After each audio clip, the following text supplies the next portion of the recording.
Grab yourself a coffee and pull up a seat because today I'm teaching you how to play Unstoppable from Renegade Game Studios. I'm Mark Maya and this is Board Game Coffee. Get back here this instant! Thank you. Oh, I love you too. I couldn't have done it without you. Thank you. Thank you. Danger lurks in the shadowed alleys of the city planet Ceres II. In Virenos, each step could be your last, while Mithras offers hidden riches in its ruins. Amid these challenges, you discover your destiny and new powers, just in time to deal with the looming threat that endangers us all. Rally allies, enhance your skills, and face the oncoming apocalypse to protect your world. Be unstoppable. Today, I'll be teaching you how to play the 1 to 2 player cooperative game Unstoppable. Whether by yourself or with a friend, your goal in Unstoppable is to defeat a world-ending menace that threatens our very way of life. In this video, I'll be focusing on the rules for a single-player game, although if you stick around till the end, we'll go over some of the differences for a 2-player game. The version of the game I'm using in this video is a prototype and does not necessarily represent the final look of the product. With that said, let's get to the setup. Before we set up for our first game, you should know that the cards that come in the box require some assembly, because Unstoppable is a card building game, and well, the cards, they don't come built. Let me show you. These 2 cards make up the front and back of a single card. To convert 2 cards into one, simply slide them into one of the provided sleeves. And there you have it, 1 card with 2 sides. Now, as the game progresses, you'll be purchasing upgrades from the market and sliding them in between the 2 cards in the sleeve, resulting in an improved version of the card you built earlier on. Even though this card is built up of 3 different cards, once they're sleeved like this, they're considered to be 1 card. Alright, now that we have all that sorted out, let's assemble some cards. When you first open up your copy of Unstoppable, all your cards will be separated and you'll need to sleeve them before you play. But how you sleeve them and which cards you sleeve is very important, so let's tackle those one at a time. First, your starting cards. Find the 12 cards entitled Strike and the 12 cards entitled Ceres II. Then take one of the Strike cards and one of the Ceres II cards and place them back to back like this. Then slide them into one of the provided sleeves. Repeat this step with the remaining Strike and Ceres II cards. Now you have 12 starting cards sleeved and ready to go. The side of the card with the vertical artwork that looks like this is your core side. The opposite side features horizontal work and looks like this. This is the threat side. Now, collect the 2 cards entitled Spare Credits and the 2 Virenos cards and repeat the same sleeving process that we just covered. Place the cards back to back and slide them into a sleeve. It's important to note that when sliding the 2 cards into the sleeve, that the title of the card is nearest to the open end of the sleeve. Next, we're going to build our character cards. Character cards are specific to each character, and there are 12 in total. They look like this with a 0 printed in the bottom right corner. On the back of each character card is the name of the character they belong to. So, as we can see here, all of these cards will be used with the character Kai Silver. Below that, you'll see the name of the other card that this card will be paired with. Once you find all the indicated pairings, place them back to back and insert them into the sleeves as we did with the other cards. Repeat this process for each of the 12 character cards. By the end, you should have a total of 12 character cards, each with a core side and a threat side. Next, gather all the cards with these colored backs and planet symbols. There should be 13 of each. Then slip each card into its own sleeve, making sure that the red tab shown on the threat side is closest to the top. Unlike the other cards we sleeved, these 39 threat cards only have one side, the threat side. As the game progresses, you'll be collecting core cards that will make up the other side of these cards. And lastly, gather up all the boss cards and place them in their own individual sleeves. You should have 23 cards numbered 0 to 22, 5 Order Acolyte cards, 5 Order Archivist cards, 4 Triumvirate Informants, 3 Triumvirate Strongarms, 3 Triumvirate Enforcers, and these 3 location cards. Alright, and that's it for the initial sleeving. At this point, you'll have a large number of cards that have not been sleeved, and that's okay. And hey, you know what the best part of all this sleeving is? You only have to do it once, because from now on, you'll be using those sleeved cards in every game you play. Speaking of which, let's set up for our first game. Alright, first thing we gotta do is set up our common area. Now, before we get started, I'd like to point out that for this video, I'll be using this neoprene mat, which doesn't come with the standard version of the game, but you can pick up your own during the Kickstarter. It's not necessary to play, but it does help keep everything nice and neat. First up, collect the 100 core cards that we didn't sleeve and divide them into 6 separate decks based on the level printed here. Then shuffle each deck separately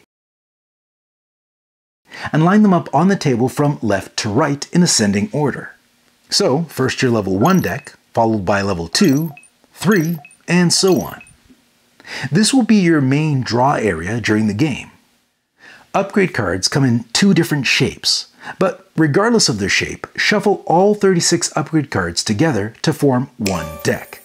Then place the deck face down on the table and reveal the top 6 cards, laying them face up next to the upgrade deck. This is the market where you'll buy upgrades to improve your cards. Gather all the credit tokens and damage tokens and keep them nearby to form your supply. Alright, now that we have the common area all set up, let's move on to the player area. The first thing you need to do is grab your player mat and place it in front of you. Feel free to use whichever side you want.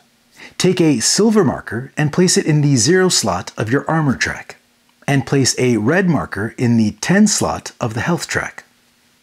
Now choose from one of the 4 available characters. For your first game, it's not really important which one you choose, but as you get to know them, you might favor one over the other.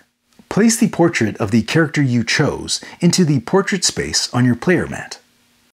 Now that we have our character selected, let's build our deck.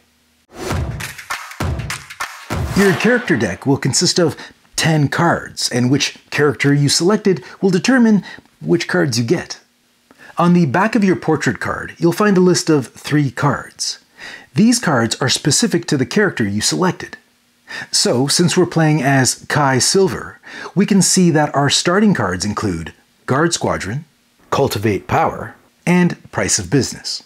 In addition to these 3 cards, you'll also want 6 of these strike cards and 1 spare credits. Once you have the 10 cards that make up your starting deck, shuffle them together, making sure that all the core sides are facing one direction and the threat sides face the other. Now, place your starting deck in the designated area of your player mat with all the core sides facing down and the threat sides facing up. To form your starting hand, draw the top 3 cards from your deck, making sure that the core side of each card is facing you. Next, we set up the battlefield. To set up the battlefield, simply draw 3 cards from your deck and place them threat side up next to your player mat. These guys right here, this is who's going to hurt you, unless you hurt them first.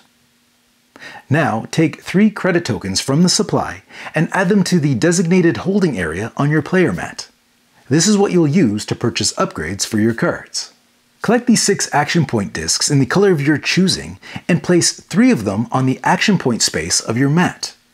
The remaining 3 discs do not go on your player mat, but you'll want to keep them within reach, because although you don't need them now, you will soon enough. Or not. It really depends on how you play.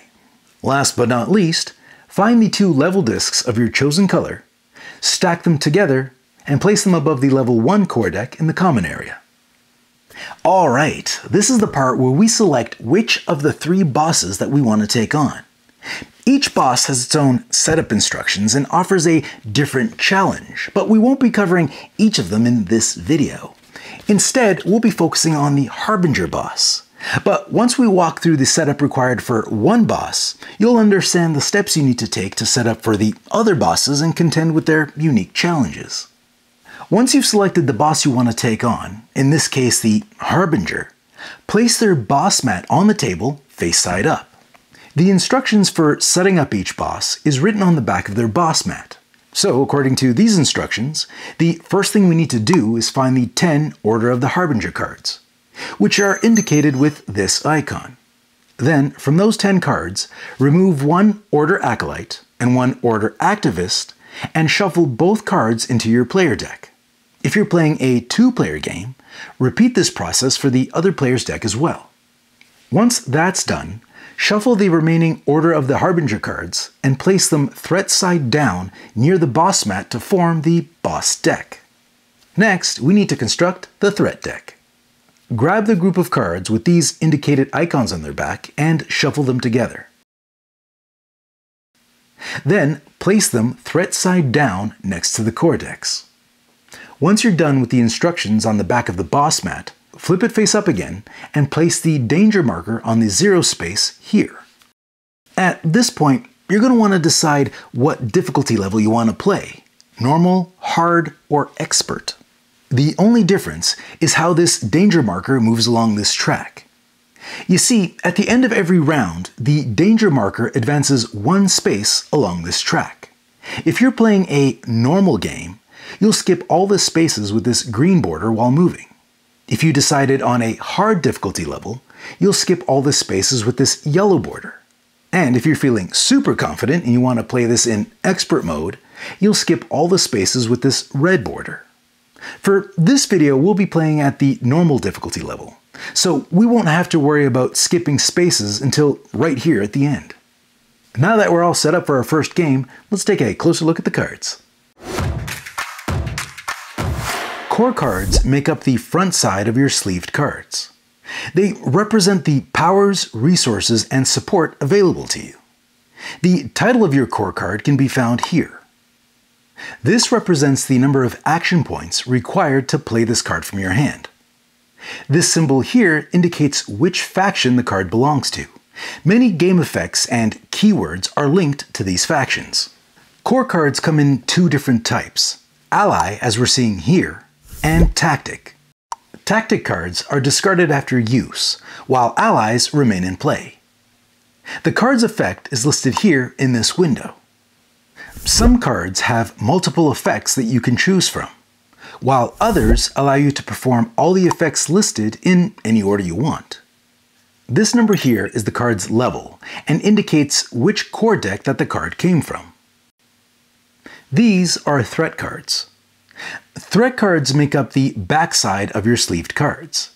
They represent the monsters and other deadly foes that you'll have to face on the battlefield. This is the threat card attack value. It indicates how much damage it will deal to you each turn. Many threat cards, like this one, have a defense value that increases as the game progresses. When you see this skull-like symbol, it means that the defense value of this threat is equal to the current danger level. So if the danger marker is here, the armor value of this threat card is 0. But if it was here, the armor value of this threat card would be 3. The amount of damage required to defeat a threat card is the sum of its attack and defense value. So to defeat this threat card, we would add 1 plus its current defense value. And that's how much damage you would need to deal to this threat in order to defeat it. When you defeat a threat card, you'll earn the bonus listed here. Some threat cards will have keywords like this that apply additional effects. But we'll go over what each of these keywords mean later in the video. Upgrades are sleeved between the core and threat side of a card, adding modifiers to both sides. This value here indicates the cost required to purchase this upgrade. This area here indicates the modifiers that the upgrade will add to your card. Each card can have one upper modifier and one lower modifier. This area here indicates the modifier that this card will add to the threat side of the card, which you can also see if you flip over the card. This window here is very important. It indicates whether this upgrade can be used to improve a tactic card or an ally card, although some upgrades can be used for both. Down here is your discount window. Not all upgrades offer discounts, but the ones that do will cost less if they're applied to a specific faction. Speaking of factions, there are 4 in total: Council, Junker, Silver, and Viren. When playing Unstoppable, you should know that there's only one way to win the game, and that's to defeat the boss. But there are 2 ways to lose the game. If your health is ever reduced to 0, you lose. And if the danger level ever reaches this skull and crossbones, you lose. So yeah, there's twice as many ways to lose as there's to win, but hey, whoever said saving the universe would be easy? Now, let's learn how to play Unstoppable. Unstoppable takes place over a series of turns, and each turn is broken up into 5 phases: the Upkeep Phase, Draft Phase, Main Phase, Threat Phase, and Cleanup Phase. These phases are always performed in order, and you'll continue to repeat the sequence until you either win or lose. Now, let's break down each of those phases, starting with the Upkeep Phase. The first thing you're going to do during your Upkeep Phase is place 3 action point discs in the designated spot on your player mat. This is what you'll use to play your cards. Now, if this is your first turn of the game, you probably already have 3 discs here that you placed during the setup. If that's the case, don't add any additional discs. You only get 3. The remaining 3 discs can just be put aside. If you have any exhausted ally cards, refresh them by rotating them upright. This indicates that these allies are once again ready to use. Although at the start of the game, you won't have any allies to refresh, and that's okay. And lastly, if there are any active effects that resolve during your upkeep, you would resolve them now. But again, being that this is the first turn of the game, you won't have any to resolve. The Draft Phase is the deck building portion of the game. This is where you get to take a new card from this row of core cards and add it to your hand. And the best part is, it's completely free. When drafting from this row of core cards, the location of your small level disc will determine which decks you can draft from. For example, if my small level disc is here, I can draft a card from any of these decks. But being that this is the first turn of a new game, our small level disc will be located here on top of our large level disc, which means we only have access to this level 1 core deck of cards. But for the sake of this example, let's say that our small level disc was here. Once you've determined which stack you're drawing from, draw the top 3 cards from that deck, keep 1, and return the other 2 to the bottom of the deck that they came from. Now, without looking at the threat side, take the top card from the threat deck and slide the core card you just selected into that sleeve, making sure that the shape of the cards match up. And just like that, you've created a new card. Add that card to your hand so that the core side is facing you and the threat side is facing away. And remember, don't peek at that threat side. It'll be revealed eventually, but for now, it'll remain a mystery. Well, a mystery for me, because you can clearly see it. After you've added the card to your hand, reset the small level disc so that it's once again on top of the large level disc. How these discs move up and down this row will be covered later in the video. For now, let's move on to the main phase. The main phase is where the bulk of the gameplay will take place. This is where you get to play cards, exhaust allies to utilize their abilities, and buy upgrades to improve your cards. You can perform these actions in any order you want, and as many times as you want, assuming you have the credits and action points required to do so.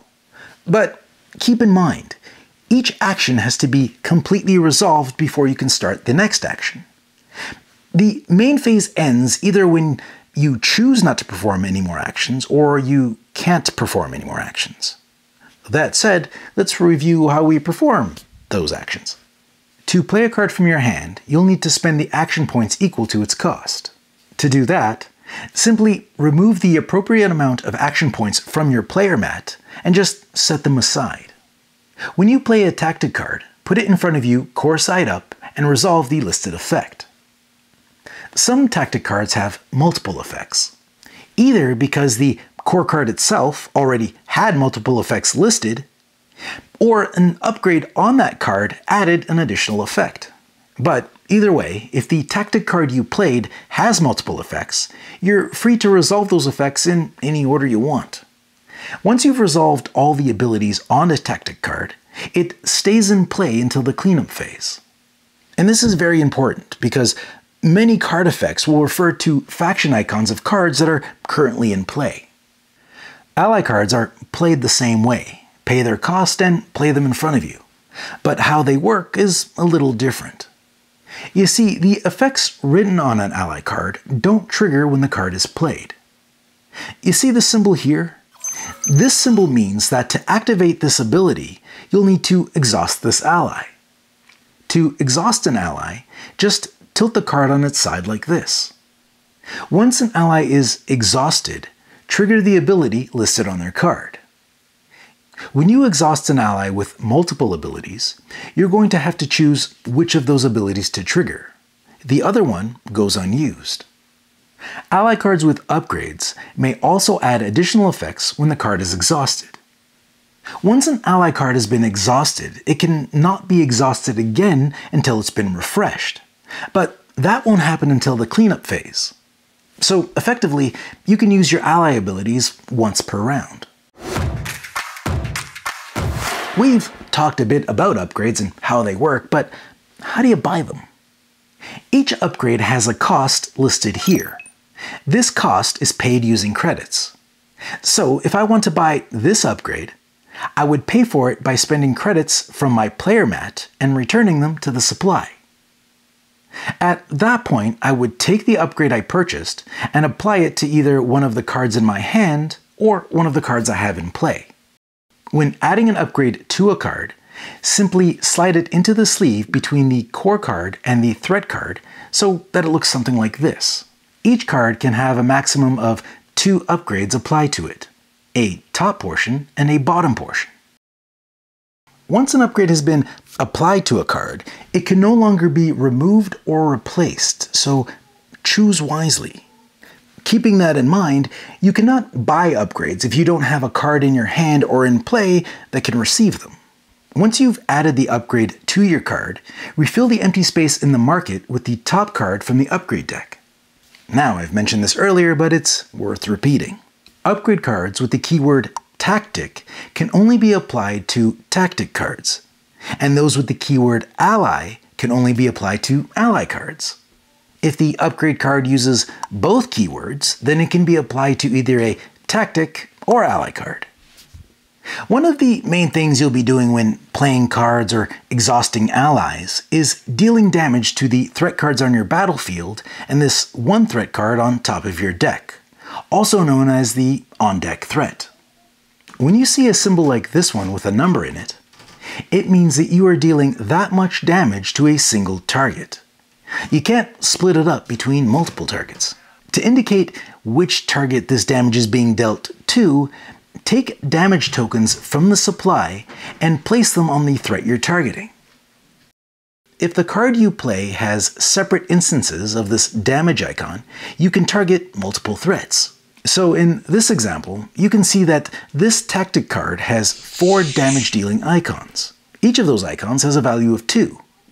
This means I can hit up to 4 targets with 2 damage each. But in a case like this, you also have the option to deal that much damage to fewer targets. although you'll still have to keep the damage in denominations of 2. So instead of dealing 2 damage to each of these threats, I can deal 6 damage to this one and 2 damage to this one. When a threat takes damage equal to or greater than its total health, that threat card is defeated. And remember, as we discussed earlier, the total health of a threat card is the sum of its attack and defense value. Or in a case like this one, it's the sum of its attack value and other attack value. Once a threat card is defeated, it's removed from the battlefield and added to your hand with the core side facing you. Taking out threats isn't just about clearing out the battlefield, it's also your primary method of drawing new cards. Many threats award bonuses when defeated.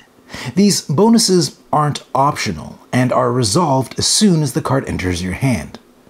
Bonuses will award you with things like additional credits, damage you can deal to other threats, extra action points, etc. The bonuses that you'll see throughout the game will use iconography to indicate what they do. At first glance, you might not understand what they mean, but luckily for you, there's this handy-dandy reference card that came in the box. Now, there are too many icons and keywords to cover in this how to play, but we'll go over some of them later in the video. Oh, and one last thing.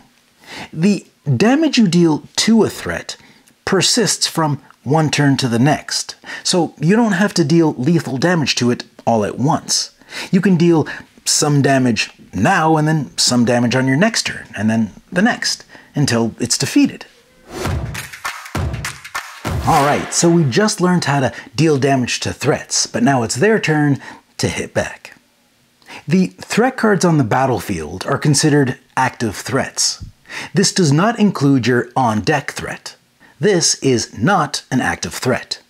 It's completely possible that there are no active threats when you reach the threat phase. But for this example, let's assume that we defeated one threat and left 2 still standing.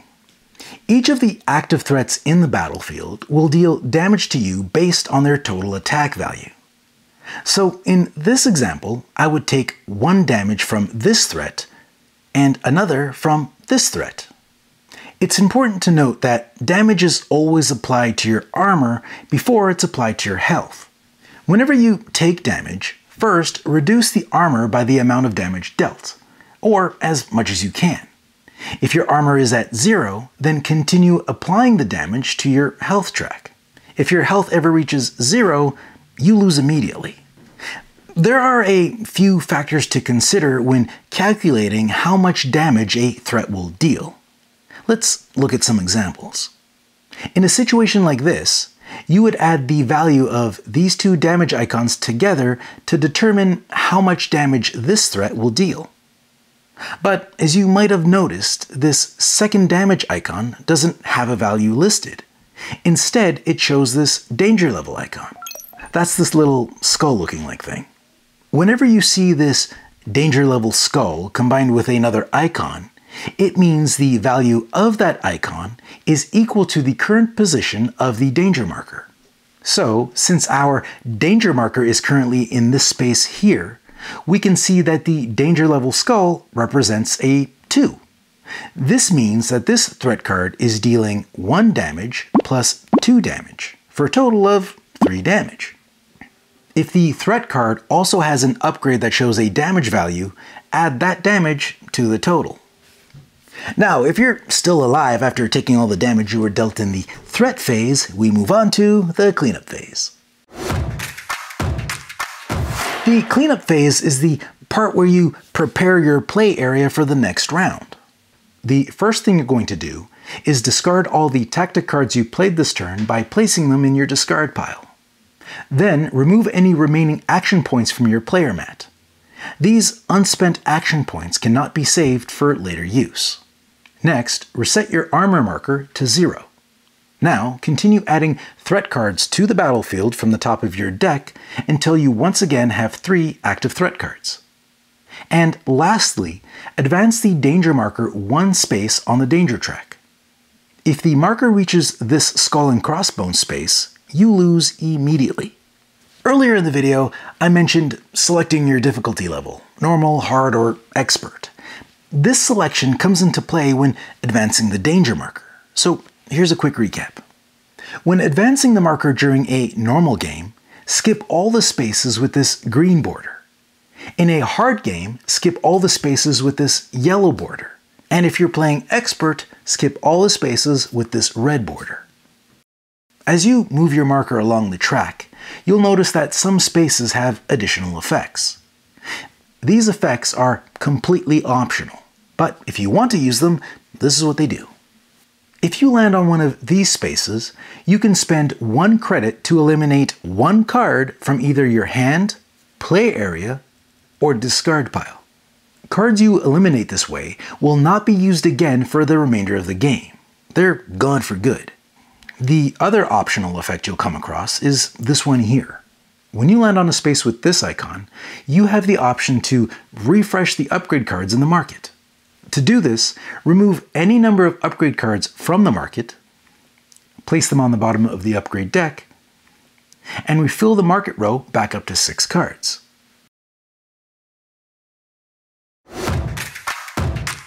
Okay, so we've gone over all the phases, and you might have noticed that at no point was there any mention of damaging the boss.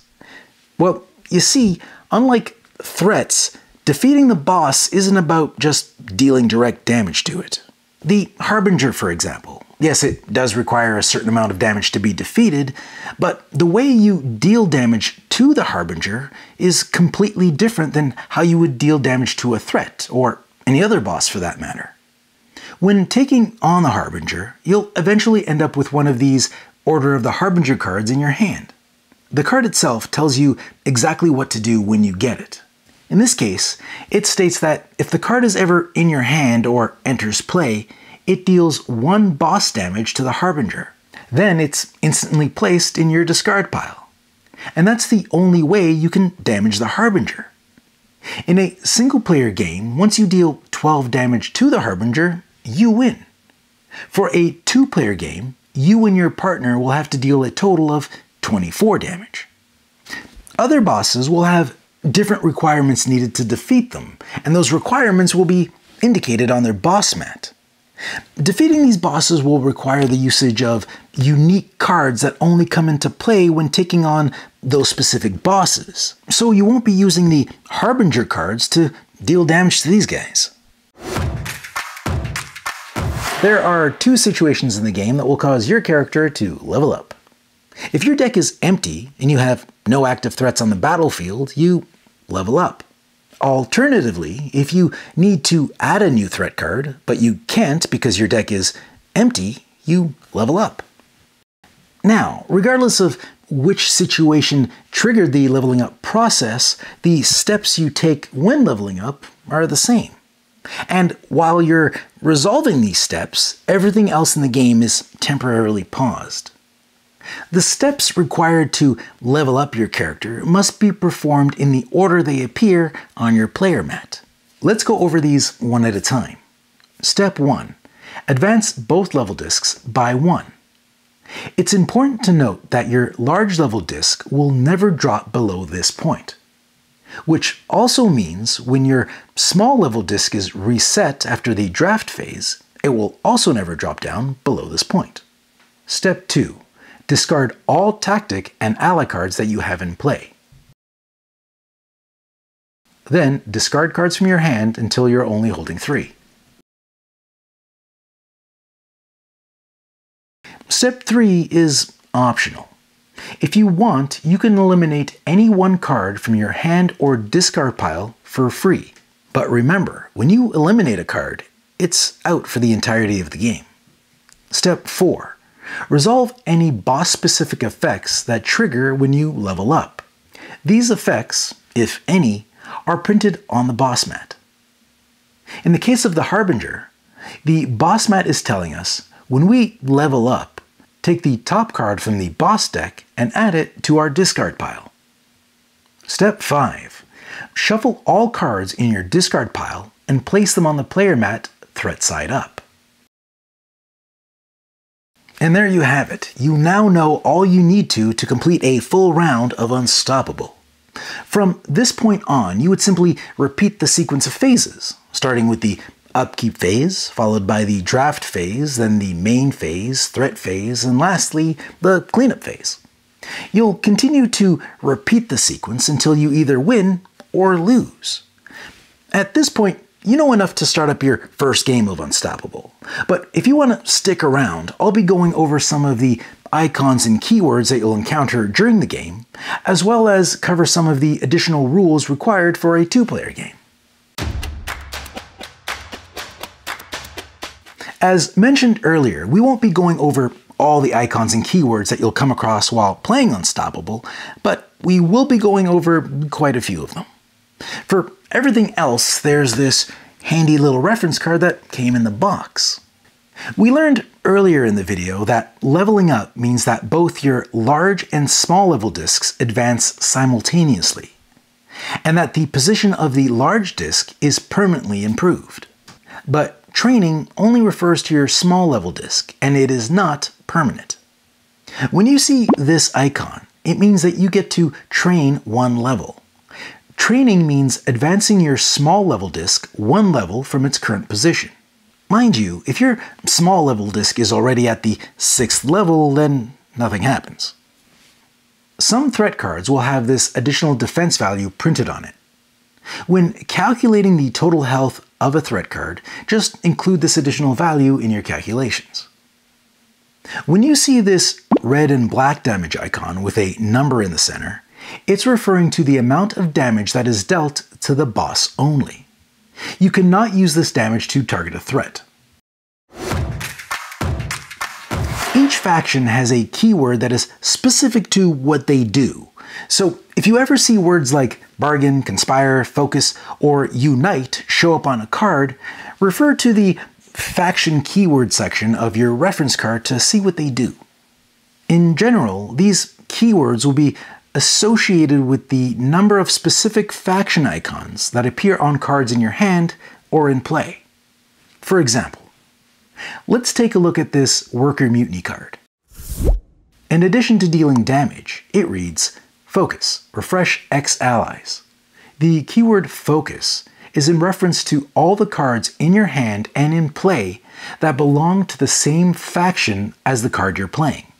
So, since the card we're playing belongs to the Viren faction, we need to figure out how many Viren faction cards that we have on hand and in play.